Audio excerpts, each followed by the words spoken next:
Hello students and welcome back to your favourite channel math solutions with Rose ma'am.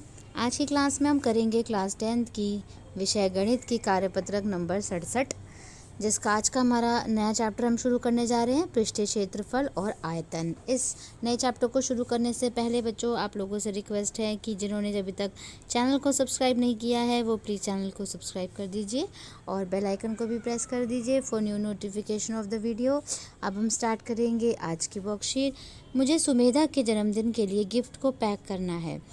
यह मुझे कैसे पता चलेगा कि गिफ्ट पैक करने के लिए मुझे कितने कागज़ की आवश्यकता है? ये लड़की बोल रही है। बहुत आसान है, तुम्हें उतनी ही कागज़ की आवश्यकता है जितना गिफ्ट बॉक्स का पृष्ठीय क्षेत्रफल है। इस स्थिति में तुम्हें पृष्ठीय क्षेत्रफल ज्ञात करना होगा, ये लड़का बोल रहा है। तो लड़की कहती है ठीक है युग्म, मैं तुम्हें बताती हूँ कि गिफ्ट बॉक्स में किताबें हैं। क्या तुम मुझे बता सकते हो कि इस गिफ्ट बॉक्स में कितनी किताबें आ सकती हैं? तो वो लड़का बोलता है हाँ आकृति, मैं गिफ्ट बॉक्स तथा किताब का आयतन ज्ञात करूँगा और किताबों की संख्या बता दूँगा। ठीक है। इसके बाद बच्चों ये दोनों आपस में अभी भी डिस्कस कर रहे हैं कि पृष्ठीय क्षेत्रफल और आयतन में क्या अंतर होता है। यहाँ पे हम पृष्ठीय क्षेत्रफल के बारे में पढ़ेंगे, यहाँ पे आयतन के बारे में पढ़ेंगे। पृष्ठीय क्षेत्रफल है किसी भी वस्तु एवं आकृति के पृष्ठों का क्षेत्रफल, उसका पृष्ठीय क्षेत्रफल कहलाता है।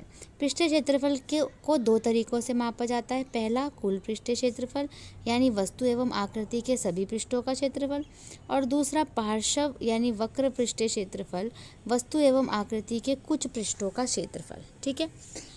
और आयतन क्या होता है? किसी ठोस वस्तु द्वारा घेरे जाने वाला स्थान उस वस्तु का आयतन कहलाता है। यदि वस्तु खोखली है यानी अंदर से खोखली है, गहरी है, तब वस्तु की धारिता ही उसका आयतन है। दूसरा है यह त्रिविमीय मापन है तथा घन मात्रक में मापा जाता है, जैसे m³ और cm³। ऐसे ही यह दो विमीय मापन है तथा वर्ग मात्रक में मापा जाता है, जैसे m², cm²। ठीक है। तीसरा है पृष्ठीय क्षेत्रफल मापने की कुछ स्थितियां हैं, जैसे गिफ्ट को पैक करना, दीवार को रंगना, कटोरे को ढक्कन से ढकना। ये उदाहरण है पृष्ठीय क्षेत्रफल के। आयतन मापने की कुछ स्थितियां, टैंक में पानी की मात्रा, किसी पैकेट में माचिसों की संख्या या कटोरे में सूप की मात्रा। ये तीनों जो हैं ये आयतन के आपके उदाहरण हैं। इसके बाद बच्चों हम यहाँ देखेंगे, यहाँ पर आकृति का नाम दे रखा है। एक मिनट, यहाँ पे आप देख लीजिए, कलर मैं दूसरा चेंज करूँगी। यहाँ पे आकृति का नाम आकृति, आयतन, वक्र पृष्ठीय क्षेत्रफल और कुल पृष्ठीय क्षेत्रफल। पहला है घनाभ। घनाभ की ये आकृति है, इसका आयतन इस तरीके से निकाला जाएगा, LBH करके। वक्र पृष्ठीय क्षेत्रफल होगा 2H ब्रैकेट L+B और कुल पृष्ठीय क्षेत्रफल होगा 2 ब्रैकेट LH + BH + LB। से घन की फिगर आपको दे रखी है। घन का आयतन है A³, पृष्ठीय क्षेत्रफल है 4A² और जो कुल पृष्ठीय क्षेत्रफल है वो है 6A²। फिर है लंब वृत्तीय बेलन। इसकी आकृति इस तरीके की होती है बच्चों। ये आयतन होता है πr²h, ये पृष्ठीय क्षेत्रफल होता है 2πrh और 2πrh + r होता है आपका कुल पृष्ठीय क्षेत्रफल। इसके बाद बाकी तीनों का भी देखते हैं। लंब वृत्तीय शंकु दे रखा है आपको, इसकी फिगर है। आयतन है 1/3 πr²h, πrl, उसके बाद πr ब्रैकेट l+r। गोले की फिगर, गोले का आयतन 4/3 πr³, पृष्ठीय क्षेत्रफल 4πr² और कुल पृष्ठीय क्षेत्रफल भी इसका 4πr² ही होता है। अर्धगोले का फिगर, उसका आयतन 2/3 πr³, 2πr² हो गया आपका पृष्ठीय क्षेत्रफल और 3πr² हो गया आपका कुल पृष्ठीय क्षेत्रफल। बच्चों आपको ये जो टेबल है आपको अपनी कॉपी में इसको ज़रूर बनाना है और ये सारे फॉर्मूलेज जो हैं वो फिगर के साथ आपको इसको नोट डाउन करने हैं, क्योंकि ये बहुत इंपॉर्टेंट है। जब आप इन चैप्टर के क्वेश्चंस करेंगे तो ये सारे फॉर्मूले जो हैं वो आपको यूज़ होंगे। इसके बाद अब यहाँ पे दे रखा है आपको प्रश्न नंबर 1 है आपका। प्रश्न नंबर 1 मैं पहले यहाँ पर पढ़ती हूँ, थोड़ा सा इसको और जूम करूँगी। निम्न स्थितियों को पृष्ठीय क्षेत्रफल तथा आयतन में नामांकित कीजिए। देखिए बच्चों, पहली जो आपके पास तस्वीर है वो है फ़ोटो जो है वो है आपके पास। यहाँ 2 ग्लास है, इसके अंदर पानी या कोल्ड ड्रिंक कुछ भी रखा हुआ है। तो इसका हम जो निकालेंगे वो इसका आयतन निकलेगा। तो यहाँ लिख दीजिए आयतन। ठीक है। इसका ये गिफ्ट रैप कर रहा है, तो अभी हमने पढ़ा था गिफ्ट रैप करते तो क्या निकालते हैं हम? पृष्ठीय क्षेत्रफल निकलेगा इसका।